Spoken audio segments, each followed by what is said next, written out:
అంబేద్కర్ పై కేంద్ర హోంమంత్రి అమిత్ షా చేసిన వ్యాఖ్యలకు నిరసనగా పీసీసీ వర్కింగ్ ప్రెసిడెంట్ జగ్గారెడ్డి ఆధ్వర్యంలో సంగారెడ్డిలో భారీ ర్యాలీ చేపట్టారు. స్థానిక ఇన్స్పెక్షన్ బంగ్లా నుంచి పాత బస్టాండ్ అంబేద్కర్ విగ్రహం వరకు భారీ ర్యాలీ నిర్వహించారు. భారీ సంఖ్యలో తరలివచ్చిన కాంగ్రెస్ నేతలు, కార్యకర్తలు ఈ ర్యాలీలో పాల్గొన్నారు. రాజ్యాంగ నిర్మాత అంబేద్కర్ను అవమానించిన షా క్షమాపణలు చెప్పాలంటూ డిమాండ్ చేస్తూ జగ్గారెడ్డి ఆధ్వర్యంలో ర్యాలీ నిర్వహించారు. దేశానికి రక్షణ కవచమైన రాజ్యాంగాన్ని మార్చేందుకు బీజేపీ ప్రయత్నిస్తుందని, అందుకు వ్యతిరేకంగా రాహుల్ గాంధీ బీజేపీపై పోరాడుతున్నారన్నారు పీసీసీ వర్కింగ్ ప్రెసిడెంట్ జగ్గారెడ్డి. దీనిపై మరిన్ని డీటెయిల్స్ మా ప్రతినిధి అందిస్తారు. Yogananda Reddy.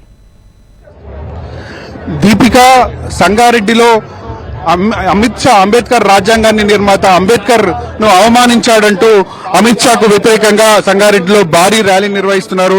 PCC working president Jaggareddy ఆధ్వర్యంలో పెద్ద ఎత్తున ర్యాలీకి చేపట్టారు. వేలాది మంది కార్యకర్తలు తరలించారు.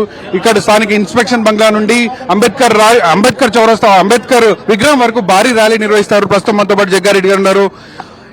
మొత్తం మీద ఏమంటారు? అమిత్ షా వ్యాఖ్యలు మేమేమి అంబేద్కర్ అవమానించలేదని చెప్తున్నారు. బిఆర్ అంబేద్కర్ గారి విషయంలో మొన్న అంబేద్కర్ గారి రాజ్యాంగ నేత అంబేద్కర్ గారి విషయంలో అమిత్ షా హోమ్ మినిస్టర్ గారు ప్రజలందరూ పార్లమెంట్ సాక్షిగా స్పీకర్ గారు ముందే వారు చాలా ఓపెన్ గా చెప్పారు. అంబేద్కర్ గారు అవమానించే విధంగా, రాజ్యాంగ నేత అంబేద్కర్ అవమానించే విధంగా వారు మాట్లాడారు. కాబట్టి అది అందరూ పార్లమెంట్ స్పీకర్ సాక్షే కదా. మరి ఇలాంటి ఇప్పుడు వాళ్ళే అని అంతా అన్నందుకే రాహుల్ గాంధీ గారు పట్టుబట్టిండు. ఇది రాజ్యాంగ నేత అంబేద్కర్ గారిని మీరు అవమానించారు. ఈ రోజు రాజ్యాంగ నేత అంబేద్కర్ గారు ఇచ్చిన రాజ్యాంగంతో దేశంలో ప్రజలందరూ కూడా స్వేచ్ఛగా, స్వతంత్రంగా వారి యొక్క రాజ్యాంగం దేశ ప్రజలకు ఒక కవచం లాంటిది. ఇలాంటి యొక్క మహానుభావుడిని మీరు అవమానపరిచారు. ఇదేదో రాజ్యాంగం ఏదో బీజేపీ కుట్రలు చేస్తుందనే ఒక ఆలోచనతోటే ఇది బేషరతుగా అమిత్ షా చేసిన మాట కించపరిచే రకంగా మాట్లాడిన దానికి బేషరతుగా పార్లమెంట్ సాక్షిగా క్షమాపణ చెప్పాలని రాహుల్ గాంధీ గారు వారు పార్లమెంటు సాక్షిగా చెప్తున్నారు. దేశం మొత్తంలో ప్రజలందరూ కూడా గమనిస్తున్నారు. కాంగ్రెస్ పార్టీ రాహుల్ గాంధీ నా పిలుపుని అనుసరిస్తున్నది. ఏది ఏమైనా రాహుల్ గాంధీ గారు మళ్లీ మాట్లాడకుండా, అమిత్ షాని రాజకీయంగా ఆయన ఏమనకుండా పార్లమెంట్లో రాకుండా అడ్డుదలగడము, మళ్ళీ ఆయన మీద కేసులు చేయడము. అందుకే ఈ రోజు సంగారెడ్డిలో పెద్ద మొత్తంలో రాహుల్ గాంధీ గారి నాయకత్వంలో వారి మీద పెట్టే కేసులకు మేము బేషరతుగా విడ్రా చేస్తూ, ముఖ్యంగా దేశ ప్రజలకు అంబేద్కర్ రాజ్యాంగాన్ని మీద కించపరిచే రంగా మాట్లాడిన మహానుభావుడికి బేషరతుగా క్షమాపణ చెప్పాలన్నది కాంగ్రెస్ పార్టీ డిమాండ్. దేశవ్యాప్తంగా కాంగ్రెస్ పార్టీ గ్రాఫ్ పడిపోతుంది. మొన్న జరిగిన మహారాష్ట్ర ఎన్నికల్లో గానీ, తర్వాత జరిగిన ఎన్నికల్లో గానీ ఎక్కడ కూడా కాంగ్రెస్ పార్టీకి సరైన మెజార్టీ రాలేదు. దీన్ని ప్రజల దృష్టి మరల్చడానికే అంబేద్కర్ పేరునెత్తుకున్నారు, ప్రచారం చేస్తున్నారు. ఇప్పుడు ఇది వాళ్ళు ఎన్ననని రాజకీయంగా కాంగ్రెస్ ని వాళ్ళు ఎన్ననని అంబేద్కర్ గారిని కించపరిచే విధంగా పార్లమెంట్ లో అమిత్ షా మాట్లాడిండు. అది ఆల్ ఛానల్స్ లో వచ్చింది. స్పీకర్ ఉన్నాడు, ఎంపీలు ఉన్నారు. ఇక ఇంతకంటే సాక్ష్యం ఏం కావాలి అని కూడా అనలేదు అని అంటే ఇక మనం దానికి ఏం చేయలేం కదా. అందుకే రాహుల్ గాంధీ గారు ఆ రోజు వాళ్ళ ముత్తాత మళ్ళా జవహర్లాల్ నెహ్రూ గారు ఆ రోజు 6 కేబినెట్ లో అంబేద్కర్ గారు తీసుకొచ్చిన రాజ్యాంగం మీద దేశ ప్రజలు స్వతంత్రంగా బతుకుతున్నారు. అలాంటి రాజ్యాంగాన్ని వీళ్ళు కించపరిచే విధంగా ఆ మహానుభావుని మాట్లాడినందుకే ఈ రోజు రాహుల్ గాంధీ గారు గట్టిగా పార్లమెంట్ లో మాట్లాడుతున్నాడు. దాన్ని తట్టుకోలేకనే అబండాలు వేసే ప్రయత్నం బీజేపీ ఎంపీలు చేస్తున్నారు. నేను అన్నారు రాహుల్ గాంధీ గారు కూడా గుళ్ళకి వెళ్తారు కానీ ప్రచారం చేసుకోరు. బీజేపీ వాళ్ళు మాత్రం కేవలం ప్రచారం కోసం హిందుత్వాన్ని వాడుతున్నారు. ఎంతవరకు సమాజం మీరు అన్నారు? ఇప్పుడు ఎవరమైనా ఇంట్లో గాని మనసులో గాని దేవుని మొక్కుతాం. రాహుల్ గాంధీ కూడా మనసులో మొక్కుతాడు, ఇంట్లో దేవుని మొక్కుతాడు. అట్లని రోజు మనసులో మొక్కింది, అట్లాగే మనము గుడిలో మొక్కింది, ఇంట్లో మొక్కింది ఫోటోలు తీసుకొని వేసుకోలేం కదా. ఆ సాంప్రదాయం ఎవరికి ఉండదు, రాహుల్ గాంధీ కూడా లేదు. కానీ బీజేపీ వాళ్ళకి అలాంటి సాంప్రదాయం ఉంది. ఎందుకంటే వాళ్ళు అట్లనే రాజకీయాలకు వచ్చారు కాబట్టి బీజేపీ వాళ్ళు ఎక్కడ దేవుని మొక్కినా ఫోటోలు తీసుకుంటారు. వాళ్ళకున్న సాంప్రదాయం అది. రాహుల్ గాంధీ గారు దేశ ప్రజలు ఎవరైనా సరే రోజు దేవుని మొక్కి ఫోటోలు తీసుకొని వేసుకుంటామా? వాళ్ళేమో వేసుకుంటారు.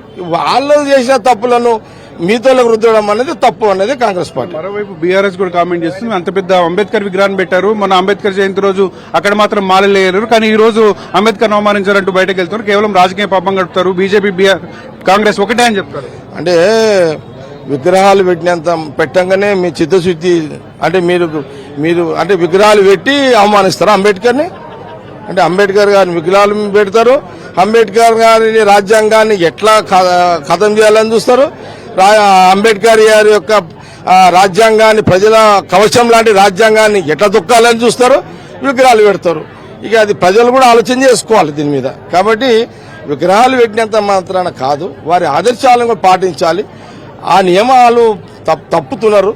అసలు అంబేద్కర్ గారి రాజ్యాంగం అంటేనే వీళ్లకు కొంత ఇష్టం లేనట్టుగానే మనం ఇక్కడ భావించాల్సి వస్తున్నది. ఏది ఏమైనా అంబేద్కర్ రాజ్యాంగాన్ని అవమానించిన దాని మీద రాహుల్ గాంధీ పోరాటానికి యావత్ భారతదేశ ప్రజలు కాంగ్రెస్ పార్టీ కార్యకర్తలు ఆయన పిలుపు మేరకు ఉద్యమాలు చేస్తూనే ఉంటాం. వారసత్వ రాజకీయాలను అంబేద్కర్ వ్యతిరేకించారు. కాంగ్రెస్ పార్టీ అంటేనే వారసత్వ రాజకీయాలు. అట్లాంటిది ఈ రోజు అంబేద్కర్ ని కేవలం వాళ్ళ ఉనికి కోసం వాడుకుంటున్నారని కామెంట్. సబ్జెక్ట్ ఒకటే, ఈ వారసత్వాలు అనడము అదనడం ఇదనడం కాదు. సింపుల్ పాయింట్, మీరు రాజ్యాంగ నేత అంబేద్కర్ గారిని అవమానపరిచే విధంగా పార్లమెంట్ లో నువ్వు మాట్లాడినావు, దాని మీదనే జవాబు చెప్పు.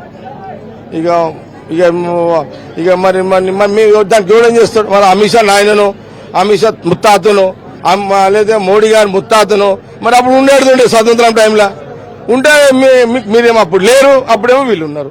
దానికి ఎవడేం చేస్తాడు? దానికి ఇప్పుడు రాహుల్ గాంధీ గారి ముత్తాత అప్పుడు స్వతంత్ర ఉద్యమంలో ఉన్నాడు, మరి ప్రధానమంత్రి దేశ ప్రజలు చేసుకున్నారు. మరి అప్పుడు వీళ్ళ తాతలు గీతలు ఉండుంటే ఆడ మరి ఏమన్నా వీళ్ళకు కూడా వస్తుండేనేమో. మరి దానికి ఎవడేం చేస్తాడు? దానికి అది కాదు సబ్జెక్ట్. ఇప్పుడు పార్లమెంట్ లో అంబేద్కర్ గారి రాజ్యాంగానికి ఇచ్చపరిచినాం, క్షమాపణ చెప్పాలని రాహుల్ గాంధీ గారు పార్లమెంట్ లో మాట్లాడుతున్నాడు. దీనికి ఈ జవాబు చెప్పడం తప్పితే దీనికి 100 ముచ్చట్లు చెప్పడం ఇవన్నీ తప్పించుకునే ప్రయత్నం. భవిష్యత్తులో ఈ రోజు ర్యాలీ చేస్తున్నారు, ఇంకా ఆందోళనలు ఏ విధంగా ఉండబోతున్నాయి? అంటే ఇప్పుడు ఏఐసిసి ఒక దశలో అంటే దీన్ని పక్కదారి పట్టించే ఆలోచన కూడా జరుగుతున్నట్టున్నాయి, వేరే విధంగా కూడా పోతుంది. దీన్ని ఎంతవరకు ముగింపే నేనేమంటున్నంటే మేమేమంటున్నామంటే రాహుల్ గాంధీ గారికి నెక్స్ట్ ఎలాంటి కార్యక్రమాలు ఇచ్చినా అంటే రాహుల్ గాంధీ గారు ఏమంటున్నారు, ఖచ్చితంగా క్షమాపణ అమిత్ షా గారు అంబేద్కర్ గారి యొక్క రాజ్యాంగానికి క్షమాపణ చెప్పేంత వరకు పోరాటం ఆగదని వారు చెప్తున్నారు. వాళ్ళ పిలుపు వారు ఏ పిలిపించినా కార్యక్రమం చేస్తూనే ఉంటామనే విషయాన్ని మీడియా ద్వారా తెలియజేస్తున్నాను. స్పష్టంగా ఇది చెప్తుంది. ఖచ్చితంగా అంబేద్కర్ అవమానించిన కేంద్ర మంత్రి అమిత్ షా చెప్పాల్సిందే, క్షమాపణ చెప్పాల్సిందే. అందుకు మీరు రాహుల్ గాంధీకి అండగా రాష్ట్ర వ్యాప్తంగా ఉద్యమాలు చేస్తానే ఉంటామని జగ్గారెడ్డి చెప్తున్నారు. వారసత్వ రాజకీయాలకు సంబంధించి కామెంట్ చేస్తున్నప్పటికీ వారసత్వ రాజకీయాలు కాదు, వాళ్ళు స్వాతంత్ర సంగ్రామంలో ఆ కుటుంబం భాగమైంది, అందుకోసమే వాళ్ళు పదవులు అలంకరించారు. కానీ కాంగ్రెస్ పార్టీ అలా కాదని చెప్తున్నారు. కేవలం విగ్రహాలు పెట్టడం ద్వారా అంబేద్కర్ ని గౌరవించాలనుకుంటే అది పొరపాటే. ఖచ్చితంగా అంబేద్కర్ ఆశయాల సాధననే అంబేద్కర్ ని గౌరవించినట్టు జగ్గారెడ్డి చెప్తున్నారు. Camera person Srikanth, Yoganand Reddy, HM TV, Sangareddy నుంచి.